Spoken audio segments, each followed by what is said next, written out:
안녕하세요. 정교수의 스토리 종교개혁 시간입니다. 모든 시작은 어렵다고 괴테는 말했지요. 그러나 용기를 가지고 시작하면 끝에는 행복이 있습니다. 라는 말이 칼뱅의 무덤을 찾아 제네바로 가는 이 아침에 생각이 납니다. 스위스 종교개혁의 주요한 역사적 발자취를 찾아서 빌트하우스, 글라루스, 쥐리히 그리고 카펠 등을 방문했습니다. 찌빙글리의 발자취를 찾는 것은 더없이 기쁜 일들이었습니다. 그러나 찌빙글리의 개혁 활동이 스위스 종교개혁의 전부는 아닙니다. 같은 개혁자이지만 또 다른 차원을 가진 인물이 있지요. 바로 장 칼뱅입니다. 찌빙글리는 스위스가 낳은 스위스 개혁자라면 칼뱅은 프랑스가 낳은 스위스 개혁자이지요. 제네바 중앙역에 도착했습니다. 이제 역을 나가서 트램을 탈 것입니다. 칼뱅의 댐데미는 칼바르트의 말에서 엿볼 수 있습니다. 칼바르트는 친구 트루나이젠에게 보내는 편지에서 칼빈을 일컬어 폭포, 원시림, 마력, 히말라야에서 뿜어나오는 절대적이고 종국적이며 신비하고 신화론적인 것이라고 표현했습니다. 역사를 나오면 대중교통을 이용할 수 있는 교통 플랫폼이 보입니다. 버스도 탈 수 있고요. 택시도 이용할 수 있습니다. 트램을 이용하기 위해서 많은 사람들이 서 있습니다. 칼뱅의 발자취는 그가 태어난 프랑스 노용에서부터 시작해야 하지만 오늘은 스위스 제네바에 있는 그의 무덤만을 소개합니다. 여기서부터 1.2km 거리인데요. 트램으로 5분, 도보로 5분이 걸립니다. 바로 저곳이 제네바 플랭팔레 왕림 묘지입니다. 칼뱅의 무덤이 있는 곳이지요.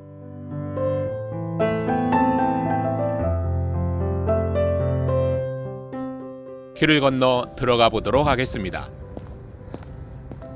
오른쪽으로 보이는 것은 작은 카펠레이고요. 이곳을 지나면 관리 사무소와 그리고 묘지 배치도를 볼 수가 있지요.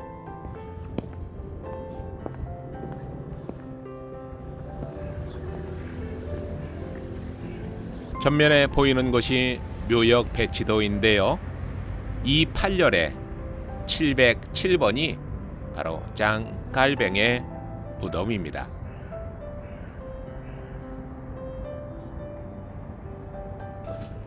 관리인은 프랑스 분입니다. 손으로 저곳이 칼뱅 묘지라며 가르쳐줍니다. 제네바는 프랑스 영향이 크지요. 인건비가 높아 프랑스 사람들이 이런 일을 도맡아 합니다. 친절하게 칼뱅 묘지의 이치를 가르쳐주고요. 직접 안내도 해주네요.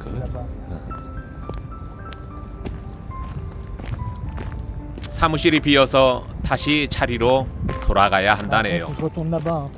나도 이치를 알고 있는데요. 모른 척 도움을 받았습니다.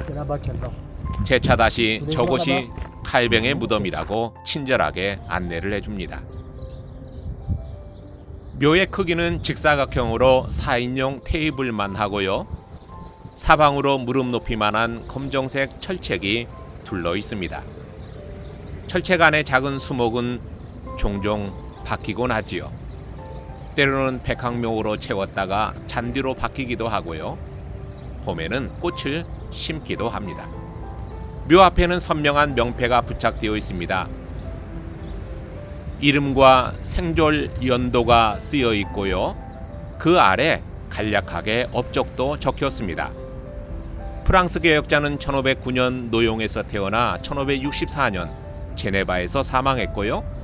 칼뱅은 제네바를 개혁교회의 모델 도시로 만들기 원했으며 이곳에서 엄격한 규율을 확립했다고 적혀 있습니다.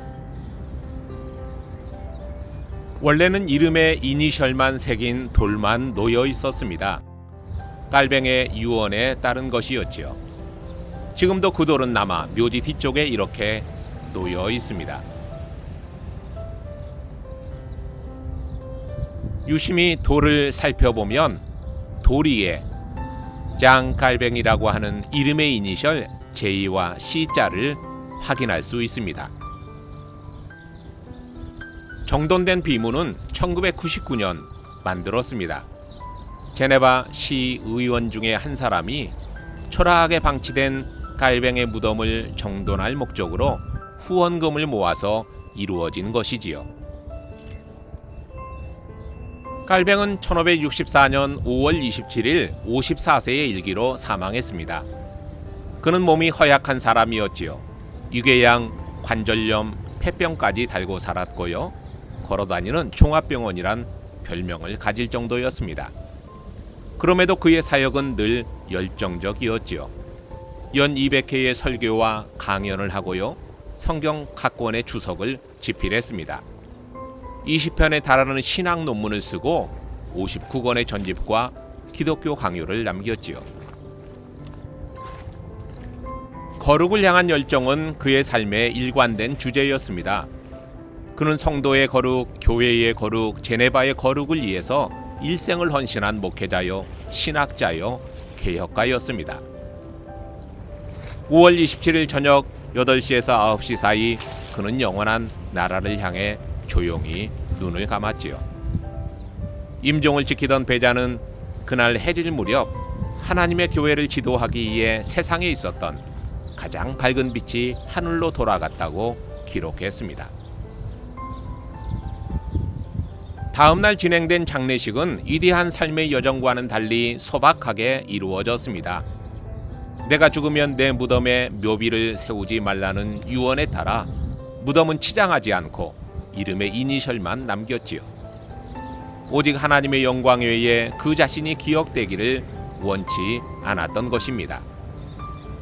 한 세대만 지나도 무덤의 주인이 누구인지 알 수 없을 정도로 지극히 소박한 안장이었지요. 갈뱅의 죽음은 살아생전보다 더 위대한 여운을 남겼습니다. 우리는 갈뱅이 남긴 유언과 그의 작고 초라한 무덤을 통해서 그리스도인의 삶이 무엇인가를 생각하게 됩니다. 이름도 없이 빛도 없이 살다가 하나님께로 가는 것이 참된 그리스도인이겠지요. 그것이 갈뱅의 바램이었을 것입니다. 오늘 갈뱅의 무덤에서 무명의 영성을 배우게 됩니다.